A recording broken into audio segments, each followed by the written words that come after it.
welcome. It's getting to be that time of year again when the summer is ending and the fall is drawing nigh. But one good thing about that is that we get to see the Feast of the Three Saints again. And with me today is Tony Palmisano. Hi, Tony. Hello, my friend. How are you? I'm just lovely. And he's going to tell us all about what's going on. But I have to say, I'm kind of excited because you've got Aaron Caruso again. Yes, as we were talking in pre-taping sort of conversation, we're very excited to have Aaron Caruso back. Very personable young man. He's got a great voice. One of my favorites, obviously one of your favorites. Yes, he is. Along with we talked about Michael Amante. And so we're very excited. I think we have a really good lineup this year of entertainment. Aaron is going to be performing on Friday night on the main stage. And then on Saturday night on the main stage, we have Beetlejuice. And then on Sunday night on the main stage, we have the B Street Bombers. Mm-hmm. So Beetlejuice, B Street Bombers, local bands, very popular bands, have a nice following, and it's a fun time. So we have a little bit of entertainment for everybody. I mean, we have also on the Tripoli stage, we have entertainment all weekend as well. But the main entertainment highlights: Friday night, Aaron Caruso. Saturday, Beetlejuice, and then Sunday, our friends, the B Street Bombers. So we have a lot of entertainment. For those folks that aren't familiar with the feast, and there may be some people out there that are not, our festival is free. It's always Labor Day weekend. This year, it's early this year.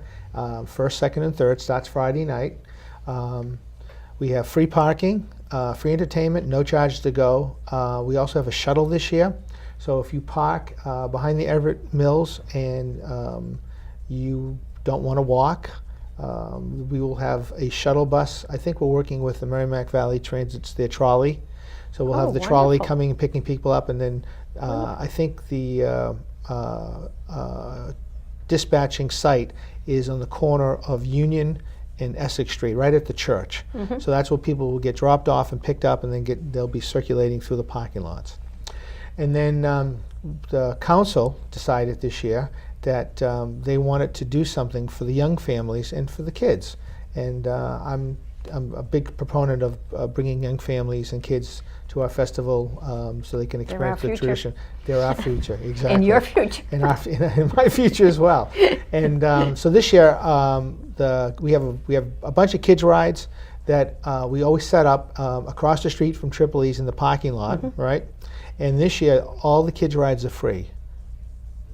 Let me say that again. All the kids' rides are free. You heard it. So if you have a young family, and they can cost a few dollars to go on the rides. But if you come down to the festival this year and your kids want to ride the rides, it's going to be free. So we're really looking forward to that. Hopefully, it's an opportunity where maybe mom and dad come down, they want to listen to Beetlejuice, but the kids, they don't want to go. There's nothing for them. Well, hell, now they can come down and they can get on the ride. The ride's for free, and they can have a good time. That's awesome. Yeah. So tell me a little bit now, when will the feast start, your opening procession? Sure. And okay, so Friday night, and I have my little cheat sheet here as well, but this I know by heart. So Friday night, we'll start with our opening procession and parade. It starts at 6 o'clock. It kicks off in the front of City Hall. Mm-hmm.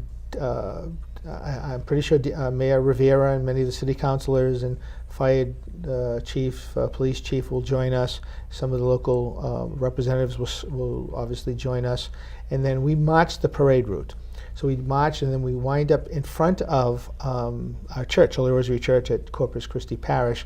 The members do a little ceremony, and then we disperse to our activities or whatever work we have to do for the night. So that kicks off at 6 o'clock, and then that is the official kickoff of the feast. Around 6 o'clock, it goes to about 11 o'clock on Friday night.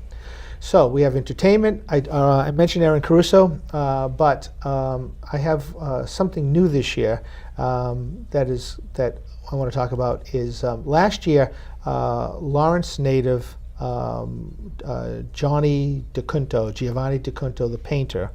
There was a ceremony, and he was given the key to the city by Mayor Dan Rivera. There was a feature article in the Tribune, and it talked about his his life growing up in Lawrence and then his success. I mean, he is a world-renowned painter. In fact, the Boston Red Sox commissioned him to do their official portrait of David Ortiz. And because of the way he was treated last year, and his, I guess he has a connection to the feast because of him growing up in Lawrence and being Italian American.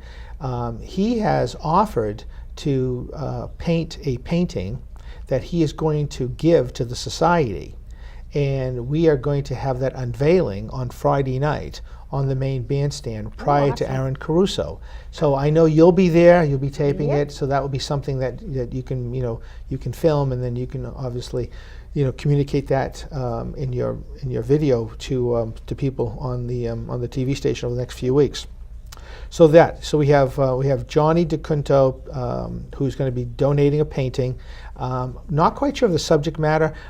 It will have some sort of religious, three saints kind of feel to it. But that painting will be given as a thank you from him to the society. It will be our painting, and I'm told it will have a minimum of $25,000 to $30,000 value, because that's what his paintings sell for. Can't wait to see it. Yeah, me too. I'm very excited. I'm very excited to see it. So that's Friday night. Let's see. Saturday, the feast opens at noon. You'll have all the food vendors, the rides with there for the kids, and then it goes till, again, around 10:30, 11 o'clock. We talked about the entertainment. There's two things that are happening. Obviously, the Torchlight Parade, which I know you go, and it's one of the highlights of the feast for me. And as a member, that's one of the, Sunday is really the reason that you're a member, because of your devotion and the mission of the saints and what your society means, and the religious aspect and the family aspect and all of that. But I guess Saturday night has the second most meaning in terms of the Torchlight Parade. So we have that going on, but also we have the cannoli eating contest. I know. And then that morning we have the road race. So if you're interested in going to the road race, we have the road race, starts at 8 o'clock. And so we have that. And where do they start? So the road race, the start and finish is in front of the church again. It's in the staging area is in front of the parking lot, which is now a cultural tent area, but it's the parking lot of Holy Rosary Church, Corpus Christi Parish. Again, the corner of Union. You can tell I'm Sicilian. I'm using my hands to talk. corner of Essex Street and South Union Street, right there. That's the starting line. And then, so that's 8 o'clock. It's 5K. It's a walk or run. So by 9:30 you'll be done. We have plenty of food. We have prizes to give out. So if you're interested in coming down, you please do. You can register that morning, or you can go on our website. So I'll give out the website now. It's the word 3 Saints8-10-17.org. It's on the bottom of the poster. Okay. So if you have any questions about the feast, or if you have anything about information on the feast, you go to our website and everything's on there about that. Now the other thing that we're doing, which we started last year, and it actually turned out, to be frank, it actually turned out much better than I thought, because we kind of put this together like little last minute, was something that I'm calling the Taste of Sicily.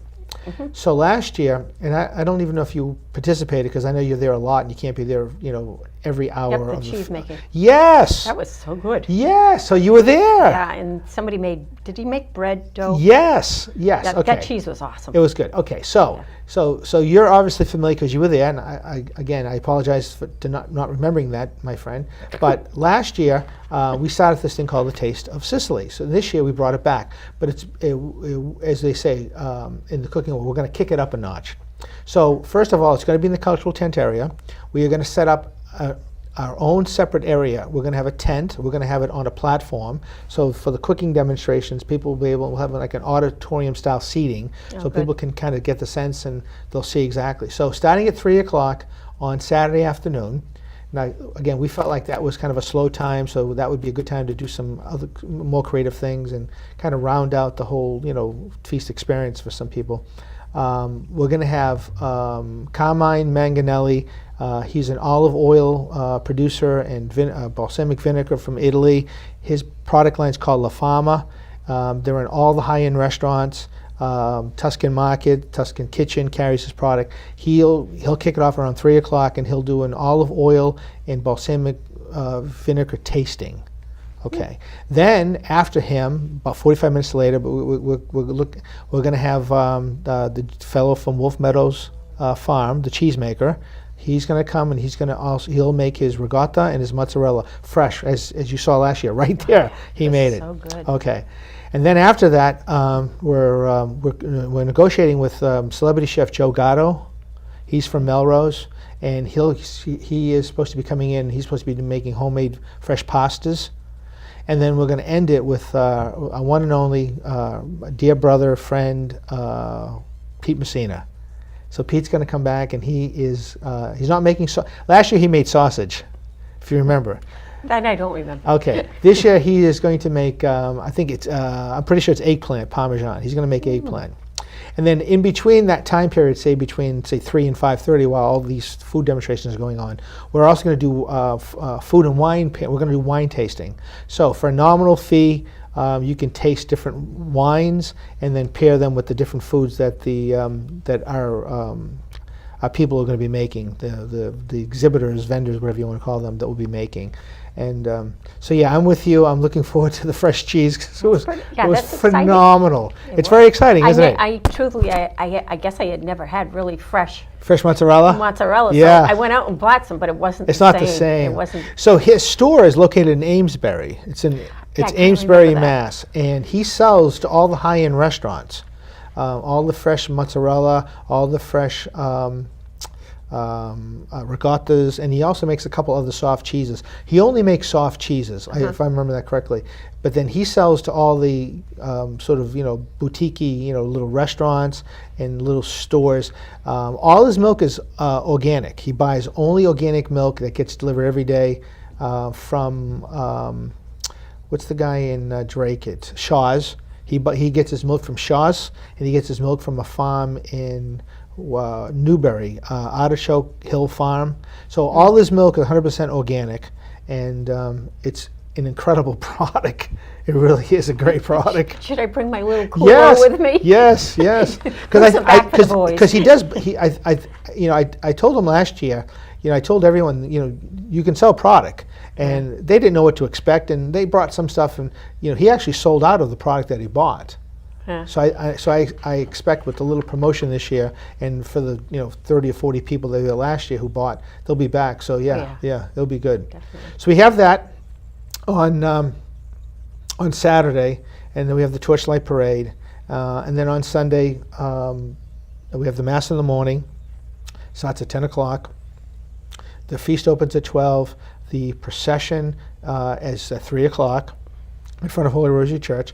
We get to back to St. Alfio's around 6:30. That's when we do the moment of glory, and then the Vada goes back, and we're actually this is the other piece of new information that I can tell you a little bit, but I'm not going to give you all of the details because I want to keep it a little bit of a surprise. Maybe this was what I heard a rumor. Yes. So this year, when the Vada goes back in front of the church at the end, we are going to have their whole ceremony, but we're going to change it up slightly. Okay. So for those folks who have tradition of, and everyone's tradition for the feast can be different, right? It can, what corner do I stand? What time do I meet you? What do we do? Where we're going? Some people's tradition is, they get there at 2:30. They get a really good spot so when the saints come out. Some people get there at 7 o'clock. They get a really good spot so when the saints go back in. So everyone's tradition is different, and I respect everyone's tradition. But the council this year decided they want to do something a little different. So all I'm going to say is that how the saints have gone, how we've presented them at the end of the parade is going to be a little different this year. So I'm just letting everyone know. So we'll see how it works and see if people like it or don't like it, and then that will be the proof. But that's a little surprise. Maybe I shouldn't ask the question I was going to ask. So I'm going to leave about what I heard. I'm going to leave it at that. I'm not saying any more. So I'm excited because it's good. It's different. And like I said, this year we decided to do a few things differently, and we'll see. But I'm very excited. It's our 94th feast. Guys seem to be really working well together. Every year. Tony, they always do an unbelievable Yeah. job. I marvel at these people that are there all weekend, Yeah. and then they're really late, really till Monday morning, cleaning up. So I have to tell you that when I was first a member, which was probably, I hate to say it, this is my 24th year, those first 5-6 years, we would go to Denny's at like 6 o'clock in the morning, Monday morning, because we had been up all night cleaning up the streets, putting stuff away. And then we started going and having breakfast at like Peter Messina's. We'd do breakfast at his shop. And then I don't know when this happened, 10 years ago, we started doing late steak sandwiches. And so now we cook steaks, but because of the number of people we have, members and able hands, we went from being done at 6 o'clock in the morning. Now we're done maybe around 2 o'clock in the morning. Oh, So it's 4 hours, but still it's 4 hours. But what's the phrase? More hands lift boats, and that's what it is. So we're lifting. Many hands make light work. Yes, many hands make light work. There you go. Well said. There are a lot of sayings. There's a lot of sayings.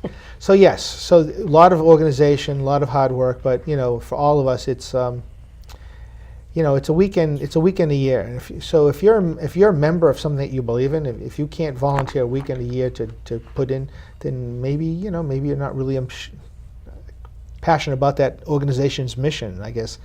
Again, I'm not passing judgment on anyone's time or their effort, but at the very least, if you're a member of St. Alfio's, you would think that you would want to be there. You wouldn't want to miss out on any of the laughs, any of the camaraderie, any of the brotherhood, because at the end of the day, it is a brotherhood. Absolutely. I mean, it's it's a volunteer organization. Nobody gets paid. All the money that we take in on the Saints, that money gets distributed back out into the community in some form of nonprofit.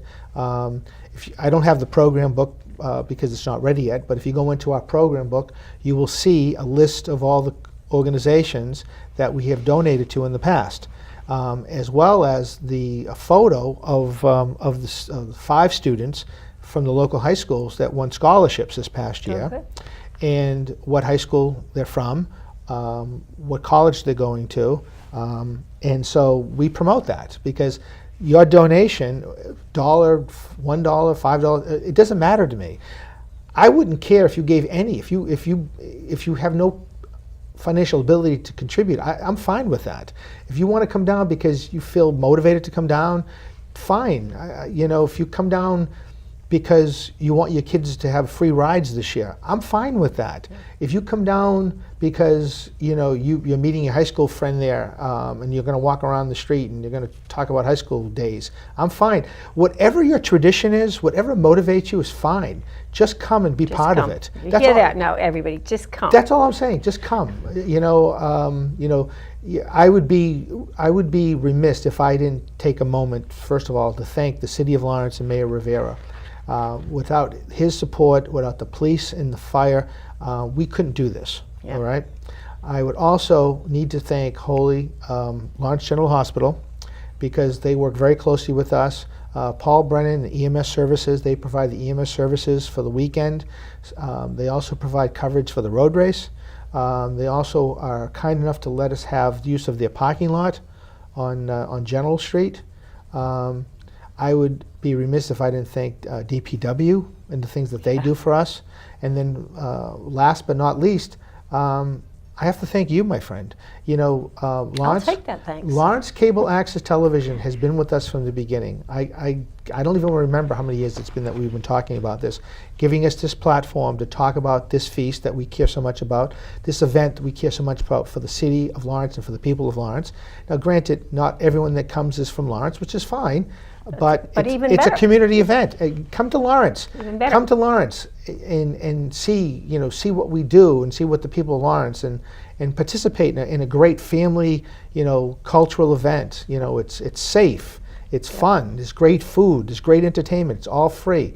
And then for those fortunate people who can't get here, but might be living in nursing homes or assisted livings, facilities, but are from Lawrence, and they came to the feast, but maybe they're physically not able to come. All the hours of coverage and all of the availability that they can see on public access TV, that's a fantastic thing for them. And they get to see the concerts and listen to really nice music. But they're not physically here. They're here in spirit, right? We know that. They're here in spirit, We see them waving out the window. At Mary Immaculate or, any of the, nursing homes in the area. These people are from these streets. And but if it wasn't for you and, my friend here, we wouldn't have that footage that you could put on cable access TV and they won't be able to see it. So thank you for that as well. Well, it's our pleasure. And I have to give a little shout out to the gentleman at Napoli's. Oh, yes, Gino. Gino, yes. Gino, if you're watching, I adore you. He was so lovely last year. Yes, yeah. We got you upstairs so you shoot the torchlight parade, right? Right. I might try to get up there again this year. But I have one question for you. Sure. Young kids don't seem to join clubs quite as much as they used to. Yeah. But I noticed in the parade that a lot of the men, women, whatever, men, yes, we had their children, which I thought was nice. So I think one of the things that we have, and I think it's cultural, but it's also family, is that, like, for example, I have 3 children. I have 2 sons and I have a daughter. My oldest son, Matthew, has been a member now 5 years. He'll be 24, so going on 6 years. My son Sam became a member last year. You have to be 18 to get membership. Mm-hmm. So there's a lot of us. There's a lot of us middle-aged guys who our sons are members because that's our tradition. Since they've been little kids, they've come down to the feast and they've been involved in some aspect of the feast. Even if it's like picking up a broom on Sunday night, or it's filling confetti cannons on Saturday, or doing something on Friday night, they've come to the feast, and so it's part of their culture.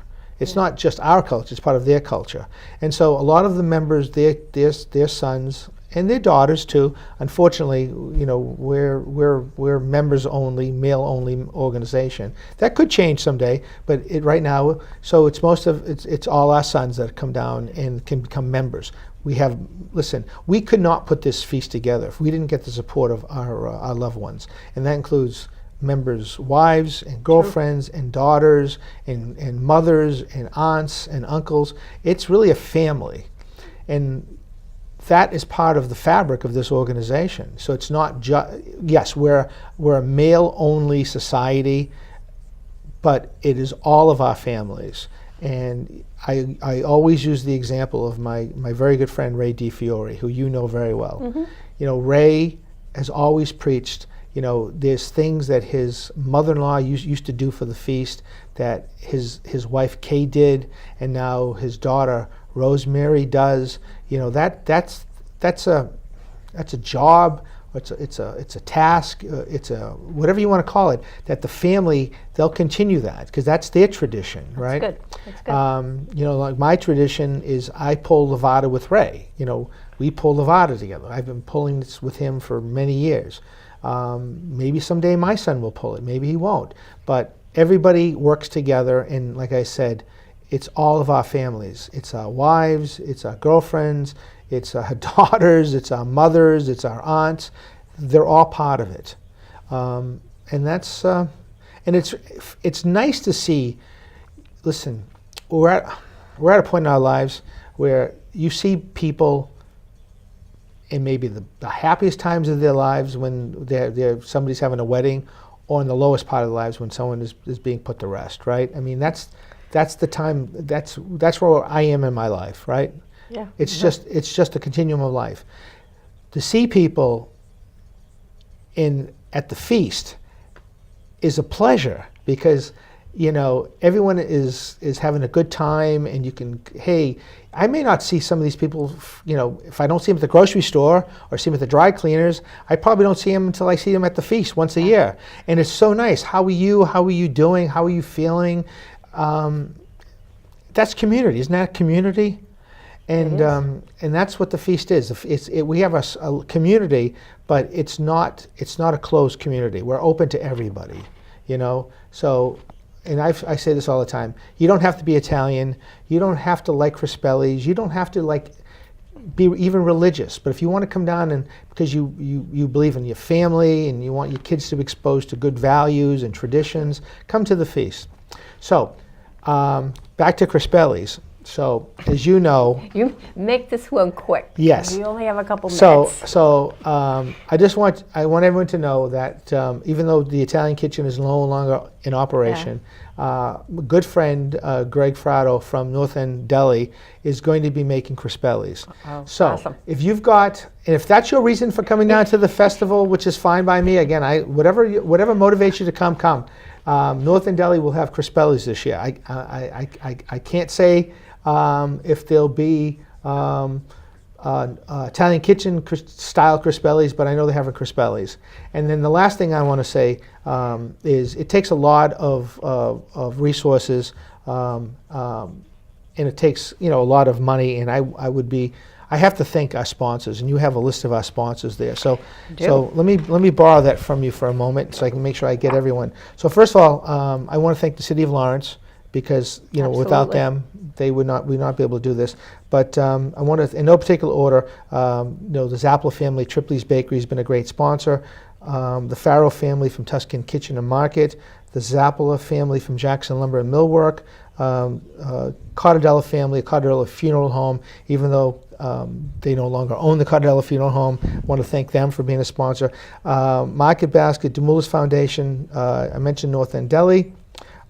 We've been getting a grant from the Lawrence Cultural Council for the last few years, primarily for entertainment. So I want to thank them. And then last but not least, these folks came in a couple years ago and have been a really great sponsor and been supporting, and that's friends at JG's in Methuen. And as you know, there's a lot of folks from Methuen who come and support our festival because at one point they probably lived in these neighborhoods as well. Yeah. So.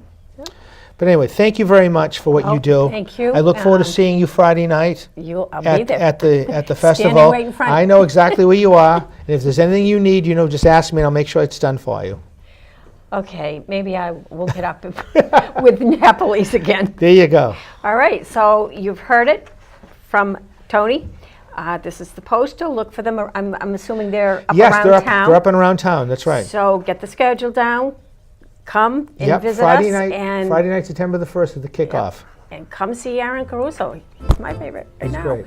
But thanks for listening, and we hope to see you Labor Day weekend. Thank you.